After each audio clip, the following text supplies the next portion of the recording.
사랑하는 성도 여러분, 오늘도 하나님께서 우리에게 주시는 하나님의 말씀을 통해서 하루의 삶의 자리를 시작하고 하나님의 은혜 가운데 거할 수 있는 저와 여러분들의 삶의 자리가 모두 되실 수 있기를 주님의 이름으로 간절히 축원합니다.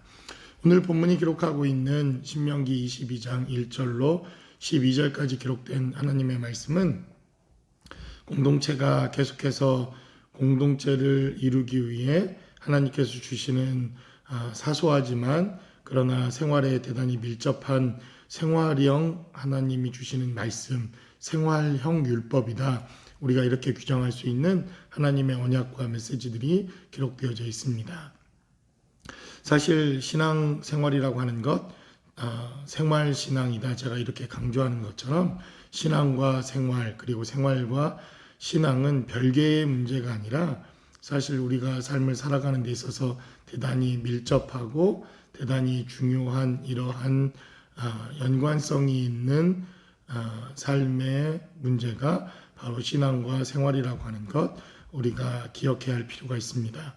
그래서 오늘 본문이 기록하고 있는 하나님의 말씀은 사소해 보이지만 우리의 신앙과 대단히 밀접하고 우리의 생활과 대단히 연관성이 있는 생활 밀착형, 생활과 대단히 관계가 있는 율법에 대한 메시지가 오늘 본문 가운데 기록되어져 있습니다. 특별히 오늘 1절로 4절까지 기록되어져 있는 하나님의 말씀에는 내 형제의 유익을 위해서 우리가 어떻게 일상의 삶의 자리를 살아내야 하는 것이 마땅한가 하는 것에 대한 메시지가 기록되어져 있습니다. 1절로 기록되어져 있는 메시지에는 내 형제의 소나 양이 길을 잃은 것을 보거든 못 채 하지 말라. 너는 반드시 그것들을 끌어다가 내 형제에게 돌릴 것이요 라고 성경은 이렇게 증가합니다. 그들이 겪는 손해, 그들이 겪고 있는 어려움들, 이것을 외면하지 말라는 것입니다. 내 이웃을 사랑하고 내 이웃을 내 몸과 같이 사랑하라고 하신 하나님의 율법, 하나님의 계명이 오늘 본문 가운데도 동일하게 적용되어지고 기록되어져 있습니다. 형제 자매들의 고통과 그리고 그들이 당하고 있는 어려움들을 외면하지 말라고 하나님은 말씀하십니다. 특별히 오늘 본문에 기록되어져 있는 메시지 가운데도 우리 주변에 있는 형제 자매들의 경제적인 어려움들과 그리고 그들이 겪고 있는 삶의 고통과 어려움의 문제들을 외면하지 말 것에 대해서 성경 본문은 이렇게 증가합니다. 그래서 1절로부터 4절까지 기록되어져 있는 메시지에는 그들을 돌보아 주며 그들의 아픔과 고난과 어려움들을 함께 나눌 것에 대한 메시지가 본문 가운데 기록되어져 있습니다. 5절에 기록된 메시지를 살펴보면 의식주에 관계된 우리의 의복에 대한 메시지가 기록되어져 있는데 우리가 눈여겨보고 주목해봐야 할 메시지가 5절 가운데 기록되어져 있습니다. 여자는 남자의 의복을 입지 말 것이요 남자는 여자의 의복을 입지 말 것이라. 이같이 하는 자는 내 하나님 여호와께 가증한 자이니라 라고 성경은 말합니다. 요즘같이 동성애에 대한 여러 가지 문제들, 그 다음에 동성애에 대한 논란이 많은 이 시대에 우리가 오늘 본문에 기록되어져 있는 이 하나님의 말씀을 눈여겨볼 필요가 있습니다.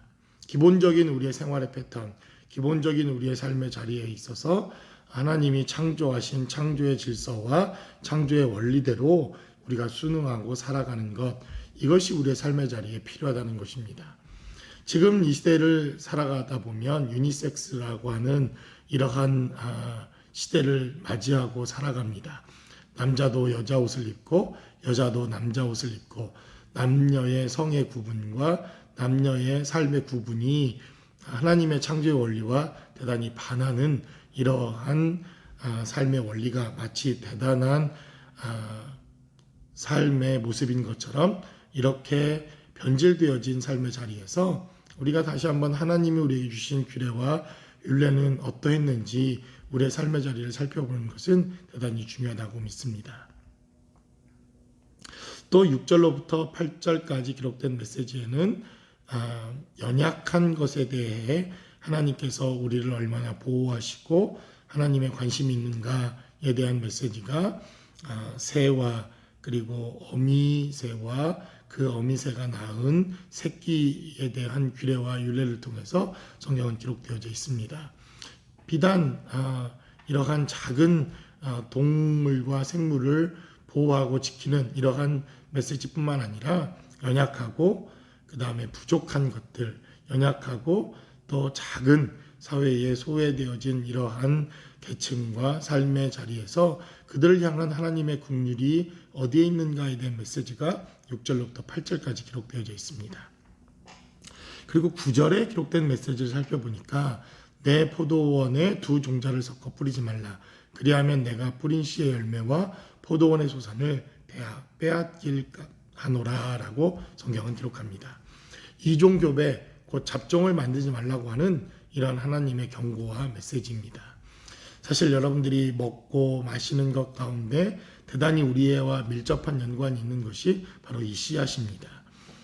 제가 씨앗을 단연간 연구하고 또 성경에 등장하고 있는 여러 씨앗에 대한 이러한 메시지들을 연구하면서 저도 전 세계가 소리 없는 전쟁 가운데 이 종자 전쟁, 씨앗 전쟁이 얼마나 무시무시하고 무서운 것인가 하는 것을 깨닫고 제가 몇 가지 글을 기록해 놓고 그리고 책을 출판하기 위해서 준비해 놓는 그러한 작업들을 하고 있는 것들이 있습니다.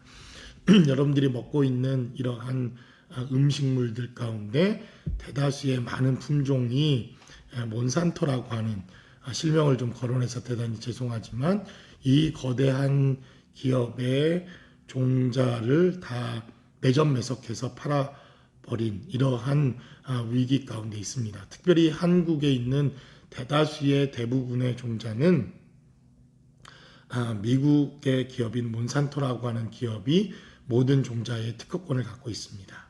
우리가 잘 아는 청양고추 여러분들도 좋아하시고 아마 많이 음식의 재료로 활용하는 그러한 품종입니다. 이러한 것들도 로열티를 지급하고 사 먹어야 합니다.